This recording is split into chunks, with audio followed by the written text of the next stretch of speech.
In the Gospel of Matthew, Jesus is asked the question, "Which is the greatest commandment?" He answered, "Love God with all of your heart, and with all of your soul, and with all of your mind. And the second is like it, love your neighbor as yourself." And then again, at the Last Supper, he says the same thing, but with a twist. "A new commandment I give to you, that you love one another. Just as I have loved you, you also are to love one another. By this all people will know that you are my disciples." This time, Jesus replaced your neighbor with one another. This new love that Christ commands of us goes much deeper than the Old Testament commandment he was quoting in Matthew. The people we have been commanded to love has expanded beyond our neighborhoods to include, well, everyone.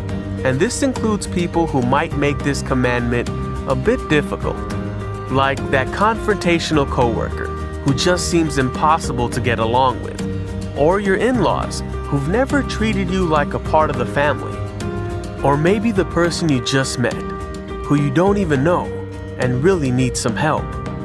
You see, Jesus knew his physical time on earth was nearing an end.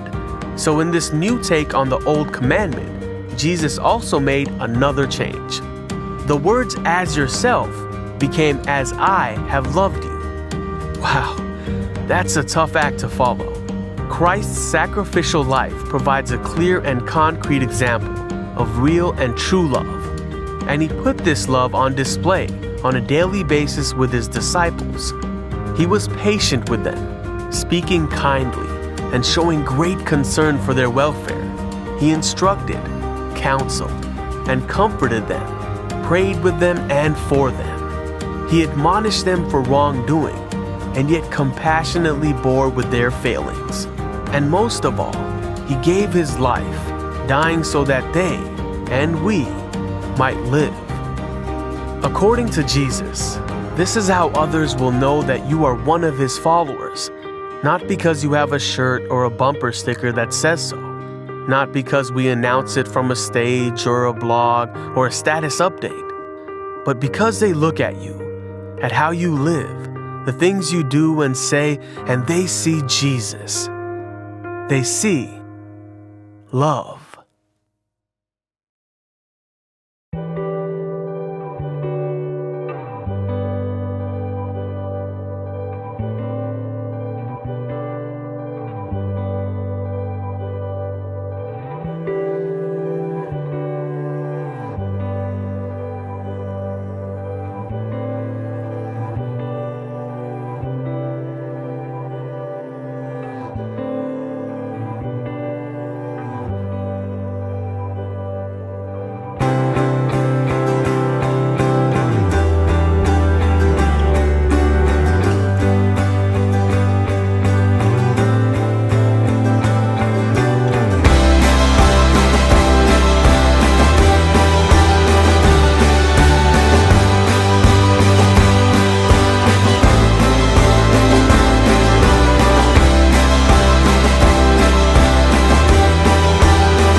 Sige po, ipatuloy po natin na palakpakan ng ating Panginoon at sumigaw po tayo ng malakas na hallelujah sa ating Panginoong Jesus. Hallelujah! Hallelujah! Purihin ka, Panginoon. Come on, church. Open your mouth. Open your heart to the Lord. Hallelujah! Blessed be your name, O God. We welcome you, O Holy Spirit, in this place. We bless your name, Lord. Welcome, Holy Spirit. Hallelujah. Blessed be your name, O God. Hallelujah. Tunay po na ito ang araw na ginawa ng Diyos. Amen. Tayo'y magagalak, tayo'y magpupuri. Hallelujah. Sabi nga po sa Psalms 118:24, "This is the day that the Lord has made, and we will rejoice and be glad in it." Amen. Hallelujah. Tayo po ba'y handa ng magpuri, magpasalamat? Sabi po nung panalangin nung ating pong Nanay Nilda kanina, nandito tayo, hindi tayo naglalaba. 'Di ba? Hindi tayo nagpunta sa mall. Maaring ba kami mga invitations para tara sumama ka, mag-swimming tayo. Pero inuna mo ang Panginoon. Salamat sa biyaya ng Diyos. Amen. Tunay na summer pa, no? Hindi pa tapos ang summer, kaya marami pang nagyayaya ng ganyan. Pero salamat sa biyaya ng Panginoon, inuna natin siya. Amen. At pag inuuna natin ang Panginoon, pag inuuna natin ang kingdom ng Lord, lahat ay ipoprovide niya sa atin. Amen. Hallelujah. Hindi sa ating kalakasan, hindi dahil gusto natin, ang kalooban ng Diyos ay nauuna sa atin. Amen. Hallelujah. Kaya ngayon pong umaga, ibigay natin ang mataas na papuri sa Panginoon. Amen. Pasalamatan natin siya sa nagdaan na araw, sa nagdaang linggo na tayo'y sinamahan niya. Hallelujah. May mga pinagdaanan tayo, pero kasama natin ang ating Panginoong Yesus sa mga pinagdaanan na yon. Amen. Tunay na mabuti ang Diyos sa bawat isa sa atin. Kaya po ngayong umaga, let's celebrate His goodness. Araw-araw may kasiyahan sa ating Panginoon, at araw-araw may kagalakan pag inuna natin siya. Amen. Tayo po ay pumalakpak sa Panginoon, sumayaw sa Panginoon, magpuri sa ating Diyos na buhay. We praise your name, O God. Yes, Lord. Hallelujah. We welcome you, O God. Hallelujah. Hallelujah. Hallelujah. Thank you, Lord. Kay ganda ng umaga na ang Diyos ang ating inuuna. Amen. Hallelujah. Sige po, pumalakpak tayo sa Panginoon. Awitan natin ang ating Diyos na buhay. Ang ating Diyos na dakila. Hallelujah.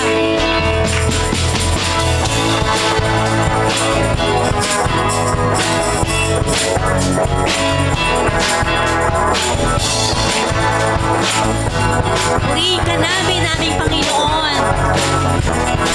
Kay ganda ng umaga, pag si Jesus ang inuna. Kay ganda ng umaga, araw-araw ay masaya. Sabihin natin, kay ganda ng umaga, pag si Jesus ang inuna. Kay ganda ng umaga, araw-araw ay masaya.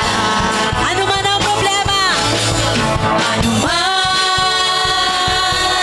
ang problema, sabihin na with conviction, ito ay kaya-kaya.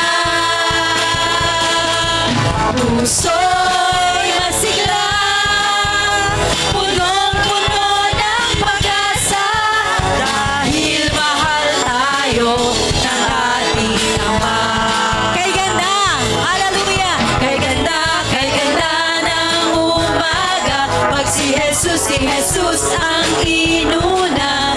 Kay ganda ng umaga, araw-araw ay masaya. Kay ganda ng umaga, pag si Jesus ang inuna. Kay ganda ng umaga, araw-araw ay masaya. Ano man ang problema, ito ay kaya-kaya. Puso'y masigla, punong-puno ng pag-asa, dahil mahal tayo ng ating Ama. Hallelujah. Ano man ang problema, ito ay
Thank you, Jesus. Yes, Lord.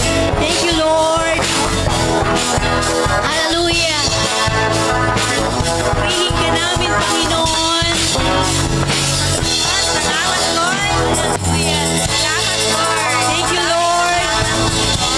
Salamat po, Panginoong Jesus. Yes, Father God. Hallelujah. Tunay na pag-inunan natin ang ating Panginoon, lahat ay kayang-kaya. Amen. Sabi ng ating Panginoong Jesus, seek ye first the kingdom of God. Amen. And His righteousness. Hindi po sa ating kalakasan. Tunay na pagdating ng Sunday, ito lang may iba na, ito lang yung pahinga, masarap matulog. Amen. Pero salamat sa biyaya ng Panginoon na andito po tayong lahat at inuuna natin ang presensya, ang kalooban, ang kingdom ng ating Panginoon. Amen. Sabi nung inawit natin, anuman ang problema, ito ay kayang-kaya. Amen. Ang puso natin punong-puno ng pag-asa, kaligayahan dahil mahal tayo ng Ama. Hallelujah. Praise you, Jesus. Hallelujah. Ang pag-ibig ng ating Panginoon ay hindi po natapos pagkatapos siyang maipako sa krus. Amen. Iniwan niya ang kanyang banal na spirito sa atin to sanctify us. Amen. Tayo po ay merong righteousness sa ating Panginoon. Hallelujah. At dahil po yan sa biyaya ng ating Panginoong Jesus. Amen. Ngayon pong umaga, sabi po sa Hebrews 4:16, let us then approach God's throne of grace with confidence. Amen. Meron po tayong confidence na makalapit sa trono ng ating Panginoon. Let us all cast our cares to our Lord Jesus Christ. Dahil tinapos na po ng ating Panginoon. Hallelujah. Kaya po as we continue sa paglapit po with confidence sa ating Panginoon, purihin natin siya dahil siya'y karapat-dapat dahil sa kanyang biyaya sa atin. Hallelujah. We worship you, Lord. Itaas po natin ang ating kamay. Ilapit po natin ang ating pagsamba sa Panginoon. Yes, Lord.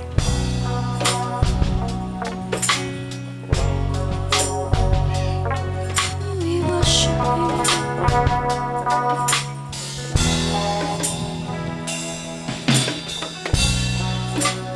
Jesus, my help, I call on your name. I cast all your cares, my cares on you.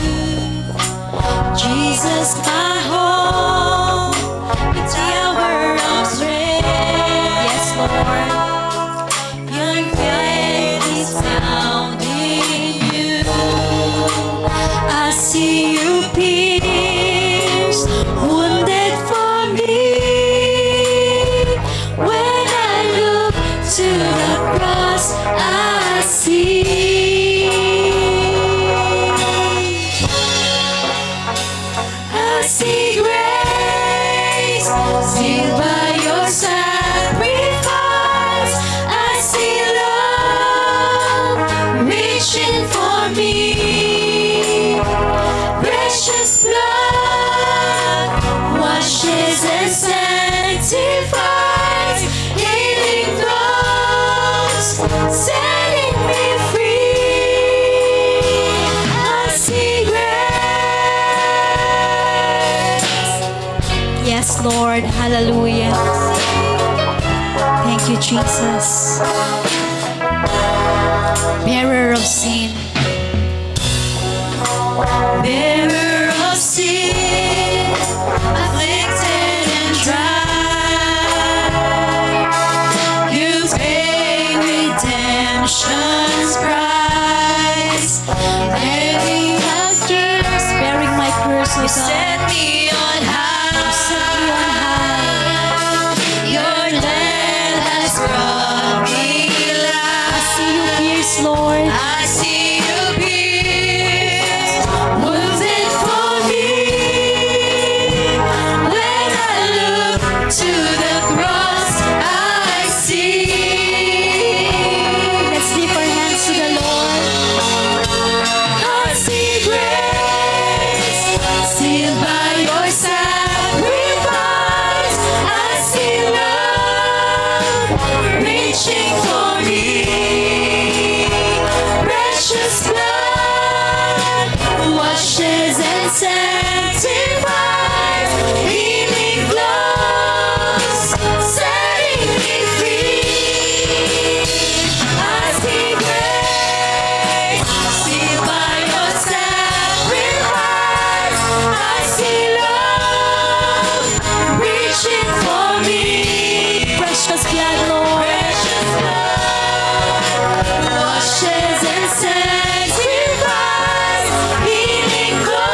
Jesus, for your love.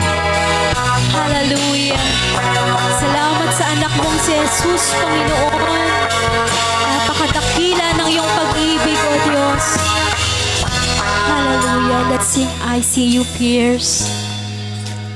I see you pierced, wounded for me. When I look to the cross, I see you pierced, oh God. I see you pierced, wounded for me.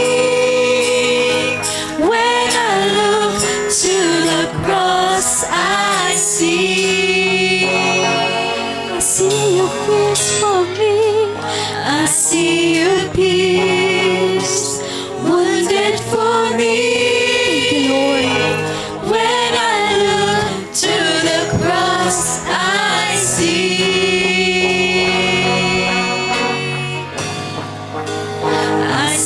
you pierced, wounded for me. When I look to the cross, I see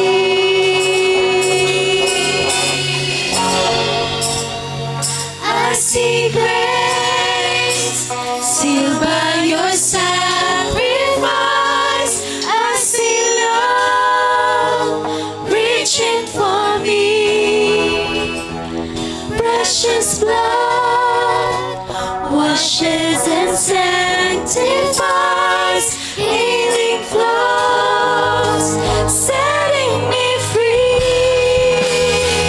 I see grace, sealed by your sacrifice. I see love reaching for me. Precious blood washes and sanctifies. Healing flows, setting me free. I see grace. Yes, Lord. I see your grace, oh God. I see your love for me, Lord. Hallelujah. Thank you, Jesus. Thank you, Lord.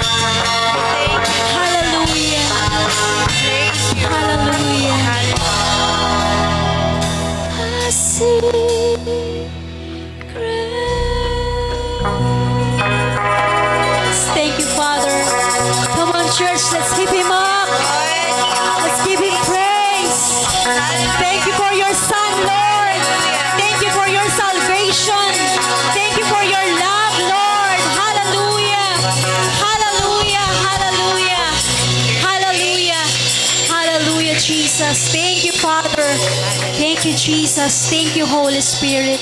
You deserve all the praises, oh God. Highest praises, oh God. Highest honor, oh Lord. We lift your name on high. We bless your mighty name, Lord God. Hallelujah. Hallelujah. Hallelujah. Hallelujah. Hallelujah. Thank you, Jesus. Thank you, Lord. Thank you, God. Thank you, Father. All your glory, Panginoon. Hallelujah. Thank you, Lord. Glory to your name.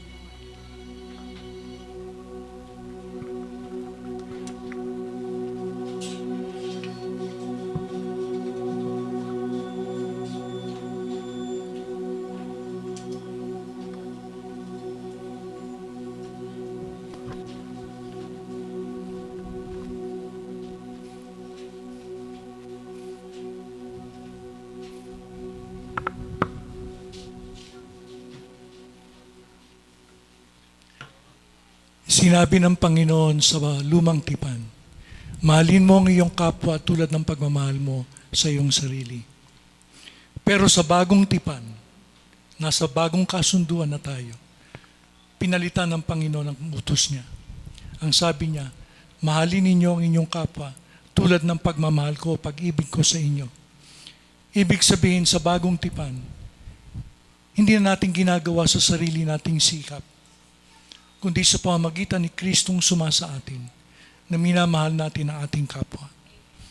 Kaya nasa bagong kasunduan na tayo, nasa bagong tipan tayo. Amen. Ibig sabihin, hindi natin ginagawa ang mga bagay-bagay sa sarili nating sikap. Purihin ang Diyos. Purihin ang Diyos. It's not by might nor by power, but by my spirit, says the Lord. Purihin ang Diyos. Hindi ba tayo natutuwa na tinutulungan tayo ng Panginoon? Hindi niya tayo bibigyan ng utos na hindi niya bibigyan tayo ng pagnanasa at kakayanang gawin yon. Amen. Kaya napakabuti ng Panginoon. Tayo manalangin. Ama naming Diyos, marami pong salamat na muli mo po kaming tinipon sa lugar na ito para kayo'y luwalatiin, para kayo'y purihin. Salamat po sa mga awitan, sa mga tugtugan, Panginoon. At aming dalangin po, Panginoon, sabi niyo nga po, your joy is our strength. Ang kagalakan mo, ang kalakasan mo ang kagalakan mo aming kalakasan. Panginoon, maraming salamat po. You inhabit the praises of your people. Nananahan kayo sa pagpupuri ng inyong bayan. And Lord, whatever we say or do sa araw na to, let it be for your glory and your praise. Let it give glory to your Son, Jesus Christ. Siya lamang ang maitaas, siya mapapurihan, siyang maluwalhati sa aming mga buhay. Panginoon, marami pong salamat. And Lord, we give back to you all the praises and all the glory in the name of Jesus by the power of the Holy Spirit. And everybody say, Amen. Palakpakan ng Panginoon.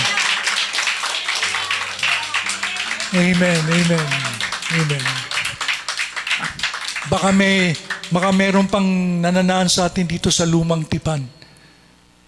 Sabihin mo sa iyong katabi, nasa bagong tipan na tayo. Nasa bagong kasunduan na tayo. Amen, amen. Tayo makakaupo.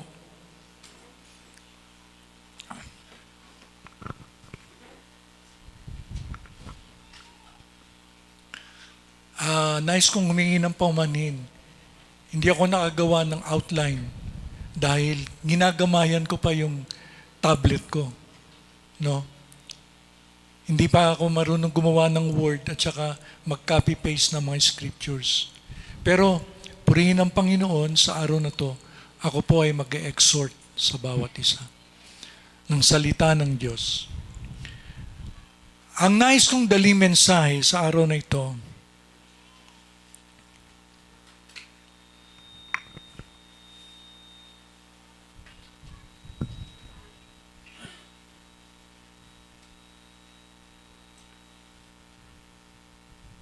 sandali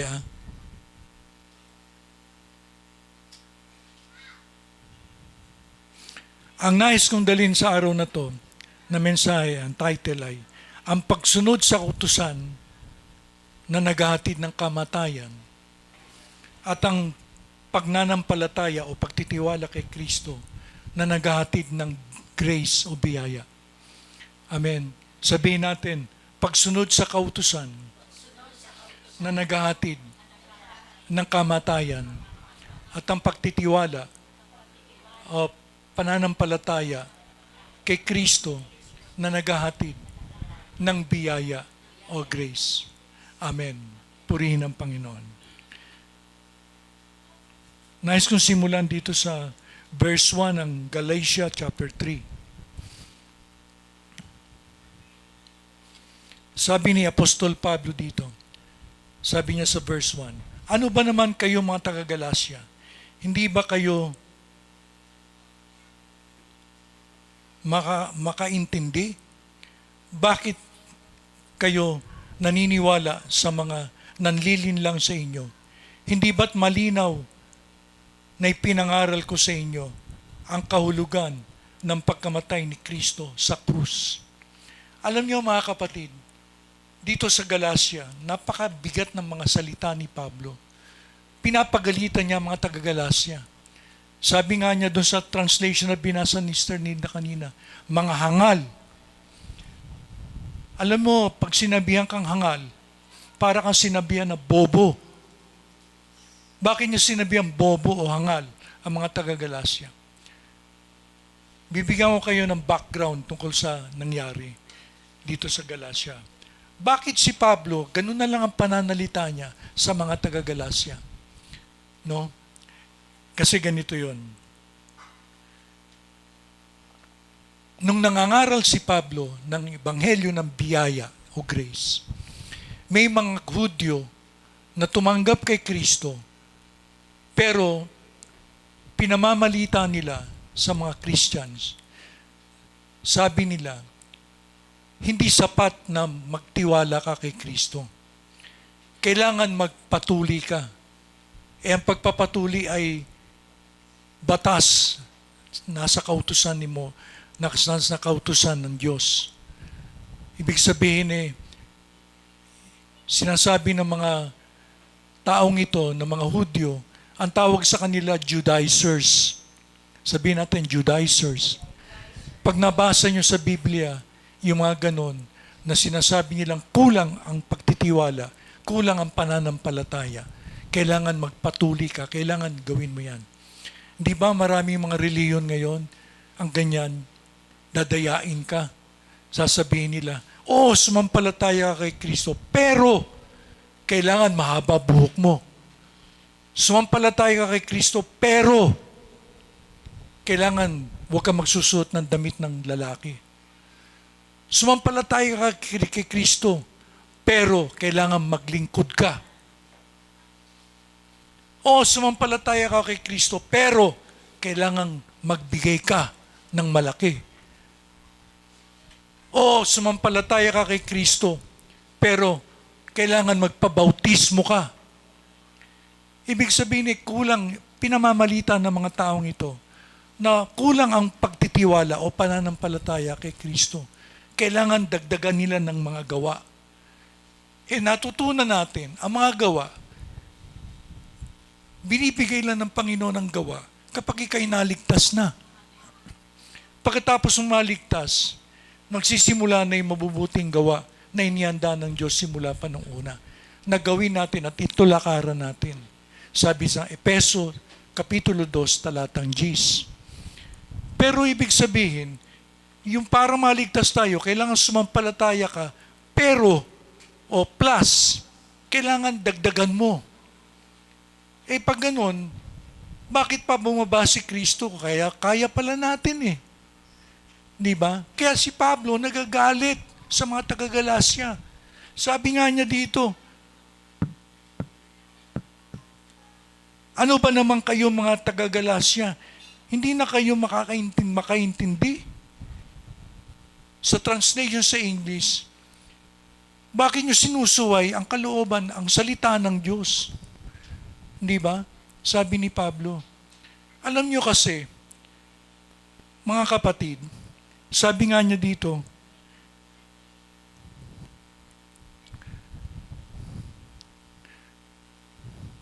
hindi ba malinaw na ipinangaral ko sa inyo ang kahulugan ng pagkamatay ni Kristo sa krus? So ibig sabihin, pinangaral ni Pablo sa kanila na si Kristo namatay, binayaran ng kasalanan natin. At kailangan lang sa kanila ay magtiwala, umangkas dun sa ginawa ni Kristo. Hindi gawin yung mga inutos ng Diyos sa lumang tipan, katulad ng pagpapatuli. Kaya kumbaga, umaalis sila sa biyaya ng Diyos. Hindi sila lumalakad sa biyaya. They were not walking according to the grace of God. Binabalik nila yung kautusan. Na alam ni Pablo, yung kautusan naghahatid sa kamatayan. Dahil ang sabi ng Biblia, tingnan nyo 613 ang lahat ng utos ng Diyos. Hindi lang yung 10 Commandments. Lahat-lahat, 613. Kasama na yung ceremonial at saka civic laws. Halimbawa, kung magpapatuloy man kayo, kailangan gawin mo pa yung 612. Dahil 613 nagawa mo yung isa. Kailangan sundin mo lahat yun. Pag hindi mo nasunod, patay ka. Hahatulan ka ng Panginoon. Isa man, pumalya ka man. Pumalya ka doon sa isa sa mga utos ng Diyos. Ganon sa lumang tipan. So, kautusan ni Moses. Pag pumalya ka, lagot ka. Susumpain ka ng Diyos. Dahil ang sabi ng Panginoon sa Deuteronomy 28, sumpain ang hindi makasunod sa lahat ng pinag-uutos ko. Kaya nga alam ni Pablo na yung mga taga-Galacia, mga hangal, binabalik nila yung kautusan ni Moises na magpatuli. Di daw sapat yung magtiwala ka lang kay Kristo. Kailangan magpatuli ka. Kaya sabi ni Pablo, mga hangal kayo, mga taga-Galacia. Ibig sabihin inilalagay ninyo ang sarili ninyo sa kamatayan. Dahil kailangan, kung susundin mo ang kautusan, lahat ay masunod mo. Ang tanong, mayroon ba nakasunod sa lahat ng utos ng Diyos? Meron ba? Sino nagsasabing wala? Taas ang kamay. Correct. Sapagkat si Kristo lang ang nakasunod sa lahat ng utos ng Diyos. Si Kristo lang. Kaya nga, alam ni Pablo, kapag tayo nagtiwala kay Kristo, para tayong tinitingnan ng Diyos na nasunod natin ang kanyang mga kautusan. Dahil si Kristo nakasunod sa lahat ng kautusan, sa pamamagitan ni Kristo, binalabalan tayo ng katwiran. Kaya nakikita ng Diyos, parang nasunod din natin ang utos. Di ba? Dahil kay Kristo. Kaya hindi tayo hatulan ng Panginoon. Kaya nga yung kautusan, naghahatid ng kamatayan. Pero, ang pagtitiwala kay Kristo, naghahatid ng biyaya o grace. Amen po ba? Kaya nga, nagagalit si Pablo dito sa mga taga-Galacia, tinawag niyang hangal. Bobo. Amen po ba?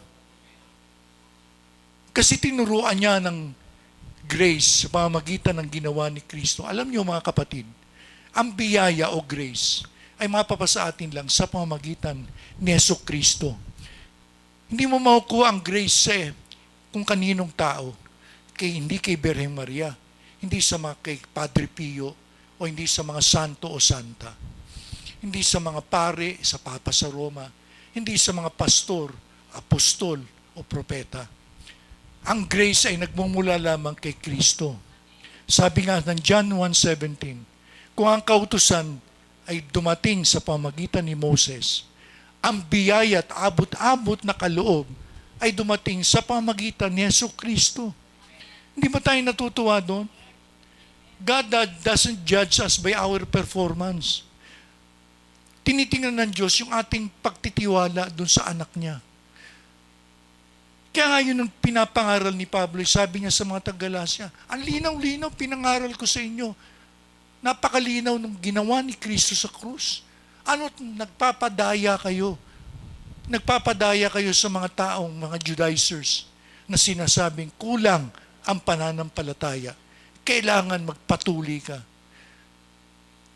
Kaya nga, mga kapatid, mag-iingat tayo. Baka may makausap tayo, may mga miyembro ng reliyon. Sasabihin nila, kulang ang sumampalataya o magtiwala ka kay Kristo. Pero, kailangan nag-i-speaking in tongues ka. Meron bang ganyan? Meron. Meron, di ba Tessa? May gawain pag hindi ka nag-i-speaking in tongues, hindi ka ligtas. Di ba? Ibig sabihin kailangan sumampalataya, merong pero. Di ba? Kailangan sumampalataya ka kay Kristo, pero kailangan masigasig ka.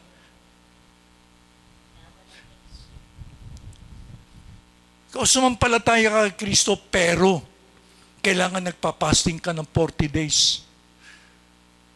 Pero kailangan nananalangin ka araw-araw ng 1 oras. Ibig sabihin, nilakipan mo na ng mga gawa ang pananampalataya mo kay Kristo. Hindi ka nanananangan sa biyaya ng Diyos. Naintindihan nyo? Amen ba? Nagkakaintindihan ba tayo? Baka winawarningan ko lang kayo, baka madaya kayo. May mga relihiyon na sinasabi, kulang ang sumampalataya, kailangan nagbabahay-bahay ka. Amen? May relihiyong ganyan. Kailangan nagbabahay-bahay ka.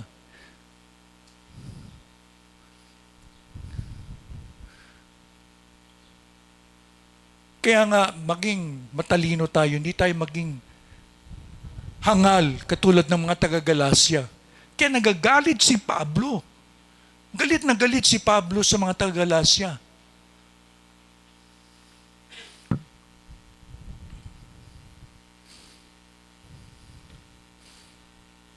Sa verse 2, ano ngayon ang gusto kong itanong sa inyo? Tinanggap niyo ba ang banal na Espiritu dahil sa pagsunod sa kautusan o dahil nanampalataya kayo sa magandang balita na ipinangaral sa inyo? Tinanggap ba natin ang Holy Spirit? Naligtas ba tayo dahil sinunod natin ang kautusan? Tinanggap natin ang Holy Spirit nung sandaling tayo ay sumampalataya o umangkas sa magandang balita tungkol kay Kristo. Na si Kristo ay nagbayad ng ating mga kasalanan. Si Kristo inilibing, namatay nga at nabuhay maguli upang tayo mapawalang sala. Yun ang mabuting balita. Tinanggap natin ang Holy Spirit na selyo ng ating kaligtasan. Yun ang tatak ng ating kaligtasan. Nababalikan tayo ng Panginoon pagdating ng time. Amen? Yung Holy Spirit na nasa atin. Hindi ka binigyan ng Holy Spirit para mag-speaking in tongues, para mag-prophesy. Dahil lumipas na yung mga yun eh. Amen po ba? Ang Holy Spirit ang pinakatatak, ang pinakaselyo na tayo ililigtas ng Panginoon pagdating ng time, the rapturing ni Lord. Kaya nga sabi nga ni Pablo, yung tanong niya tinanggap niyo ba ang banal na Espiritu dahil sa pagsunod sa kautusan o dahil sumampalataya kayo sa magandang balita na napakinggan niyo? Alam mo, dapat tayo mapakinggan natin ang magandang balita. Ang tao maliligtas lang kapag napakinggan ng magandang balita. Tandaan natin, pag hindi niya napakinggan ng magandang balita at hindi siya sumampalataya sa magandang balita, hindi siya maliligtas. Kahit na mabait pa siya, kahit na banal ang tingin niya sa sarili niya, kahit na tingin niya sa sarili niya, matuwid pa siya. Pag hindi siya sumampalataya o nagtiwala o umangkas sa mabuting balita tungkol kay Kristo, hindi siya maliligtas. Alam niyo, sabi nga sa Roma chapter 10 verse 17, ang pananampalataya ay nagmumula sa pakikinig ng hindi salita ng Diyos. Ang correct translation, sa pakikinig ng mga salita ni Kristo. Amen? Sa ibang translation, hearing the word of God.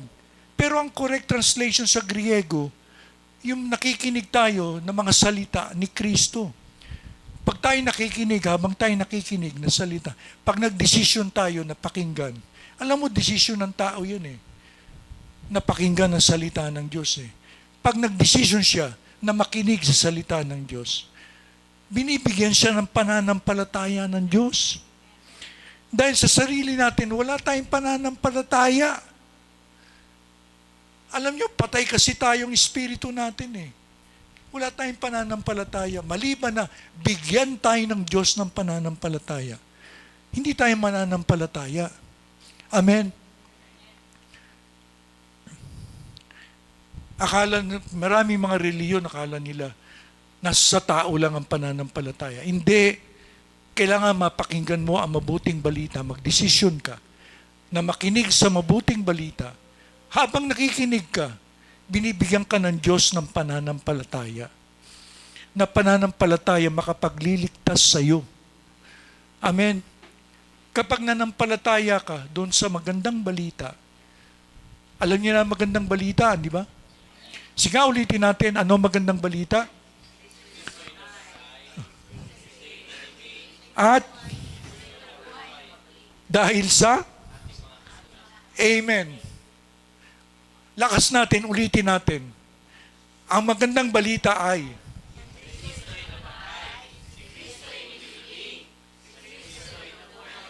dahil, sige, palakpakan natin ang Panginoon. Hallelujah! Yun lang ang tanging kabayaran ng ating kasalanan. Hindi natin kayang bayaran ng ating kasalanan dahil tayo nagkasala. Walang nakaabot sa kaluwalhatian ng Diyos. Ang kabayaran ng kasalanan, Roma 6:23, ay kamatayan. Dapat tayong parusahan ng Diyos sa impyerno. Pero dahil sa ginawa ni Kristo, ipinuhos niyang biyaya, kahit na anong kasalanan na nagawa natin, kahit na maitim ang puso natin, kahit na madilim ang ating nakaraan, kapag tayo'y sumampalataya, inamin natin sa Diyos na tayo makasalanan. Hindi natin kayang iligtas ang ating sarili. Hindi natin kayang pumunta sa langit. Inamin natin sa Diyos na kung hindi kikilos ang Diyos sa buhay natin, impyerno ang punta natin. Yun ang tinatawag na pagsisisi.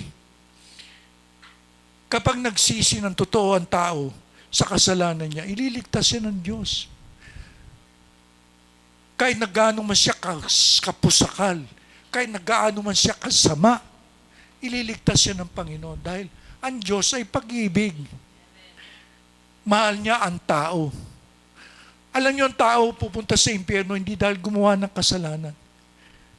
Ang aso kaya tumatahol ay,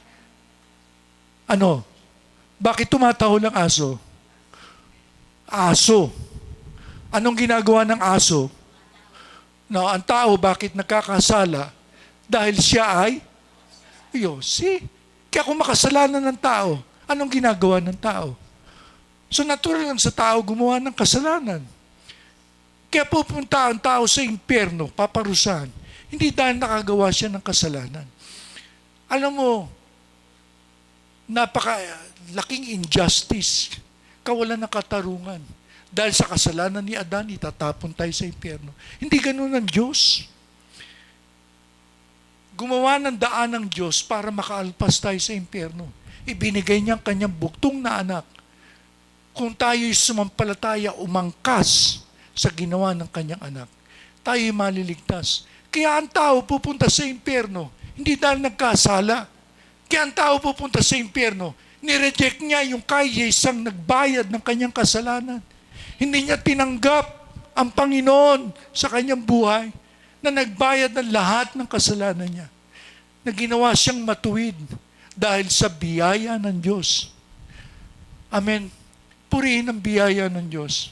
Hindi tayo karapat-dapat, pero biniyayaan tayo ng Panginoon. Dahil mahal tayo ng Diyos. Ayaw niya tayo mapahamak. Amen po. Purihin ang Panginoon. Hindi ba kayo natutuwa? Dahil sa biyaya ng Diyos, naligtas tayo. Dahil sa grace ng Panginoon. Grace is more than enough. Grace alone. In grace alone. In Christ alone. In faith alone.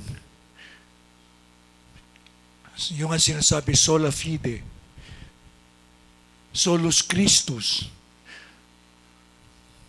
Sola gratia. By grace alone, in Christ alone, by faith alone. Amen.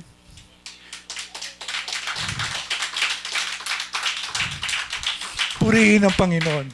Kapag ang tao sumampalataya doon sa katotohanan yun, kaya nga sabi ni Pablo sa mga taga-Galacia, ano bang kayo, puro kayo hangal? Bakit hindi ninyo sinusunod ang sinasabi ng salita ng Diyos? Sabi niya, mamaya malalaman nyo bakit napakahangal ng mga taga-Galacia.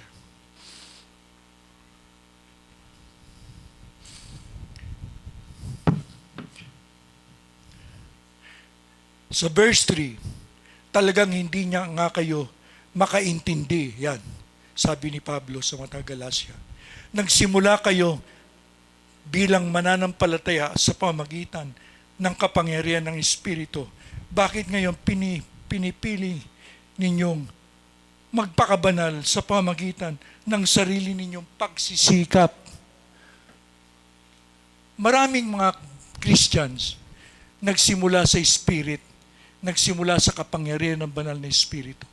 Alam mo, kapag tayo naligtas, ang unang ginagawa ng Holy Spirit sa atin, we are justified. Pinapawalang sala tayo.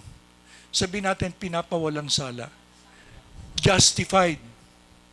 Sabihin natin, justified. Yun ang unang ginagawa ng Holy Spirit sa atin.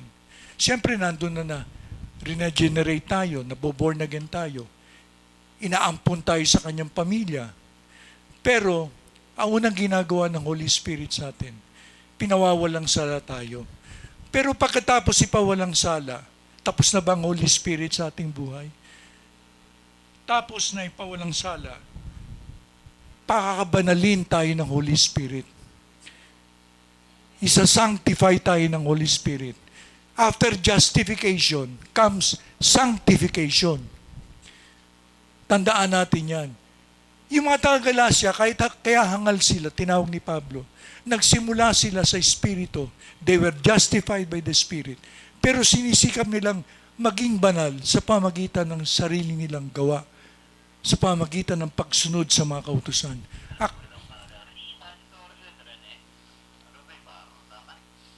Akala nila, magiging banal sila.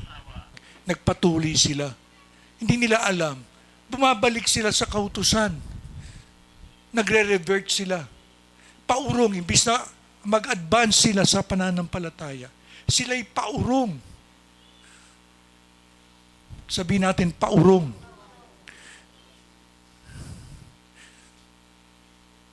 Kaya nga kung halimbawa, tayo sumampalataya, umangkas kay Kristo para maligtas.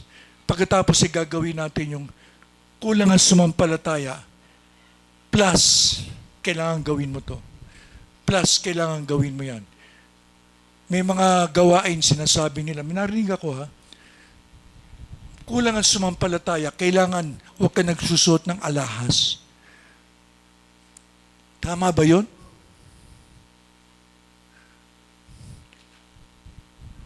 Sinasabi ng iba, kailangan tama sumampalataya ka kay Kristo. Plus, yung lalaki, huwag magsusuot ng pambabae. At yung pambabae, huwag magsusuot ng panlalaki.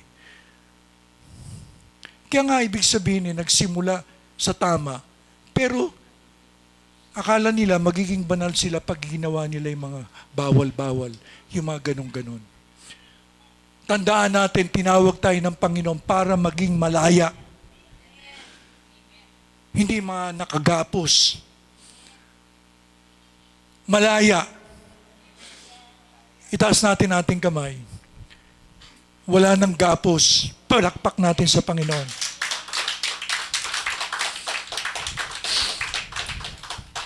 Magpasalamat tayo sa Panginoon dahil hindi na tayo ginagapos ng kautusan ng Diyos. Yung mga iniutos niya kay Moses.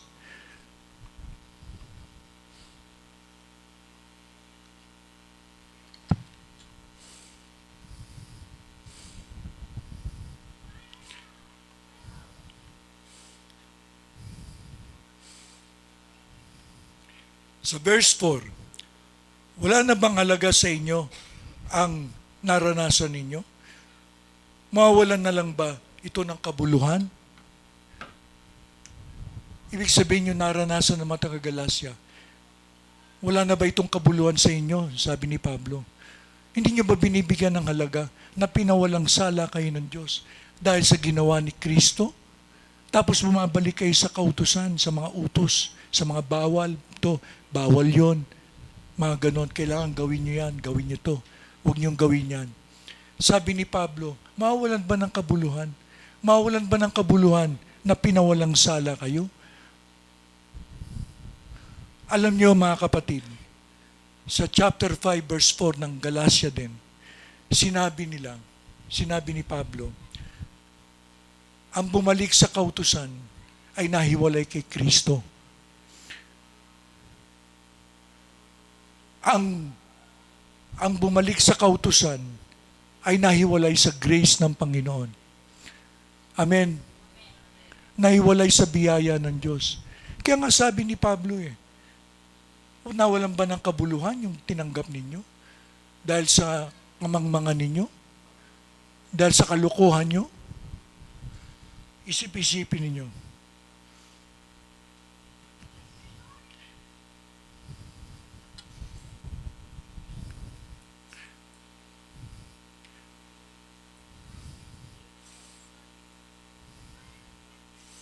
Sa verse 5, Hindi ba't ibinigay sa inyo ng Diyos ang kanyang Espiritu at sa pamagitan nito'y niya'y gumagawa kayo ng mga himala?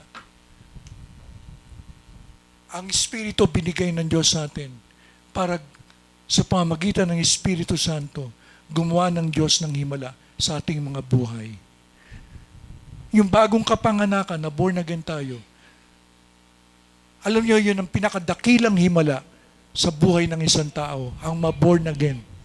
Hindi natin kayang ipanganak ang ating sarili. Ang Diyos lamang ang nagpapanganak sa atin. Ang ibig sabihin ng born again, sa Griego, geneteia anothen. Ang ibig sabihin, born from above. Ipanganak mula sa itaas. Ibinigay ng Diyos ang Espiritu sa atin para maranasan natin ang himala ng Diyos. Maranasan natin ang pagbabago ng buhay.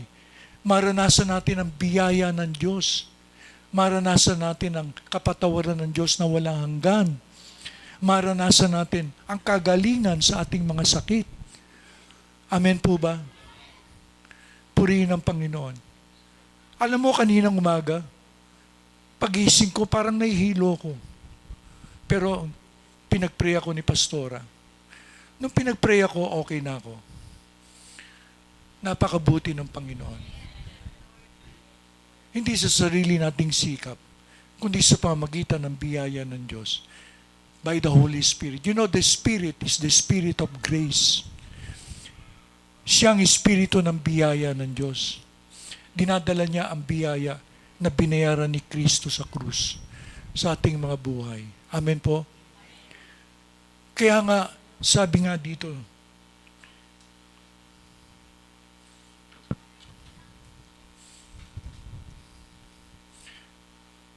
tinanggap niyo ba ito dahil sa pagsunod sa kautusan? O dahil sumampalataya kayo sa magandang balita na napakinggan ninyo? Tanungin ko kayo, tinanggap ba natin ang Holy Spirit dahil nasunod natin ang kautusan? O tinanggap natin ang Holy Spirit dahil nagtiwala tayo sa magandang balita? Tinanggap tayo dahil nagtiwala tayo. Nagtiwala tayo, wala tayong ginawa. Wala naman tayong parte sa ating kaligtasan eh. Alam nyo, nais kong sabihin sa inyo, ang bahagi natin sa ating kaligtasan, alam nyo, kasalanan. Yun ang dahilan bakit ililigtas tayo ng Panginoon, dahil nagkasala tayong lahat. Walang nakaabot sa kaluwalhatian ng Diyos. Walang mabait, walang matuwid kahit isa. Lahat ay nagkasala. Hindi natin pwedeng sabihin, Lord, wala akong kasalanan. Yung kapitbahay ko makasalanan. Amen.